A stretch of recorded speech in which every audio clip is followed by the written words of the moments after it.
તમારા ઘરમાં આ પશુ પક્ષી આવે છે તો આ બહુ જ શુભ માનવામાં આવે છે. કયા પશુ પક્ષી? ચાલો જણાવી દઉં.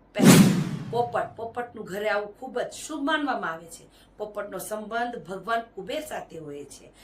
કાચબાનું ઘરે આવું ખૂબ જ શુભ માનવામાં આવે છે. એવું માનવામાં આવે છે કે ઘરે કાચબો આવે છે તો તમારા ઘરમાં સકારાત્મક ઉર્જા આવે છે.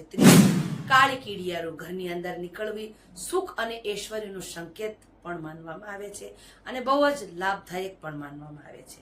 ચોથું, જો તમારા ઘરમાં મોર આવે છે તો તે એવો પણ સંકેત આપે છે કે તમારા ઘરમાં કઈક શુભ કાર્ય થવાનું છે. મોરનું ઘરમાં આવું ભાગ્ય ચમકવાના સંકેતો હોય છે. વાસ્તુશાસ્ત્ર પ્રમાણે જો આ પશુ પક્ષી તમારા ઘરમાં આવતા હોય તે બહુ જ શુભ સંકેત માનવામાં આવે છે. અને જો આવ્યા હોય તો એ પણ મને કમેન્ટમાં જણાવી દેજો. અને તમે પાળેલું હોય તો એ પણ મને કમેન્ટમાં જણાવજો. અને વિડીયોને વધુમાં વધુ શેર જરૂર કરી દેજો. અને અંતમાં જય માતાજી લખવાનું ભૂલતા નહીં.